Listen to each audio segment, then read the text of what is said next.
இலங்கையை புரட்டி போட்ட டிட்வா வெள்ள பாதிப்பு நிலவரம் என்ன?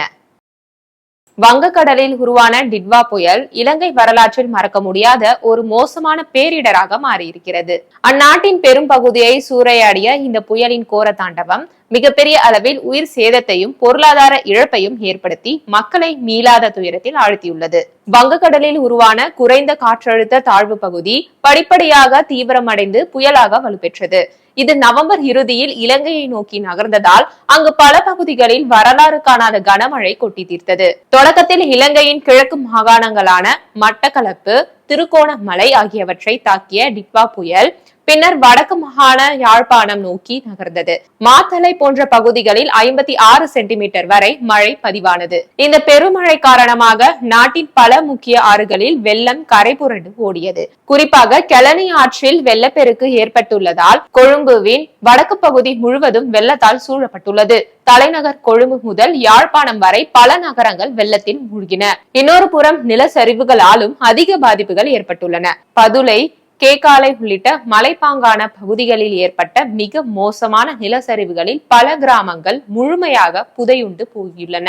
இந்த பேரழிவு சமாளிக்க இலங்கையில் அவசர நிலையை பிரகடனப்படுத்துவதாக அந்நாட்டின் அதிபர் அனுரகுமார திசாநாயக்க அறிவித்துள்ளார்.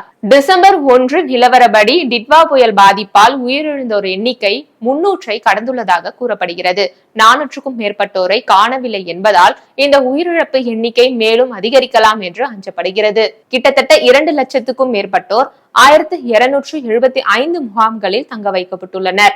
மின்சாரம், குடிநீர், போக்குவரத்து மற்றும் தொலைத்தொடர்பு சேவைகள் பல பகுதிகளில் துண்டிக்கப்பட்டுள்ளன. டிட்வா புயல் இலங்கை கடற்பரப்பில் இருந்து விலகி தமிழ்நாட்டை நோக்கி நகர்ந்து வலுவிழந்தாலும் கூட இலங்கையின் பல மாவட்டங்கள் இன்னும் வெள்ளக்காடாகவே காட்சியளிக்கின்றன. 24,000க்கும் மேற்பட்ட காவல்துறை, ராணுவம் மற்றும் மீட்பு படையினர் இணைந்து பாதிக்கப்பட்ட பகுதியில் இருந்து மக்களை மீட்கும் பணிகளிலும் நிவாரண பணிகளிலும் ஈடுபட்டுள்ளனர். பல பகுதிகளில் வெள்ள நீர் இன்னும் வடியாமல் இருப்பதால் மீட்பு பணிகளில் சுணக்கம் ஏற்பட்டுள்ளது. அடுத்த 3 நாட்களில் வெள்ள நீர் படிப்படியாக குறையும் என்று எதிர்பார்க்கப்படுகிறது.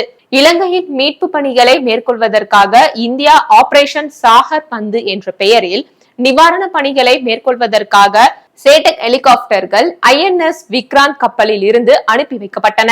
இலங்கையிலிருந்து இந்தியாவுக்கு திரும்ப முடியாமல் சிக்கி தவித்த 300க்கும் மேற்பட்ட இந்திய பயணிகளை இந்திய விமானப்படையினர் மீட்டுள்ளனர்.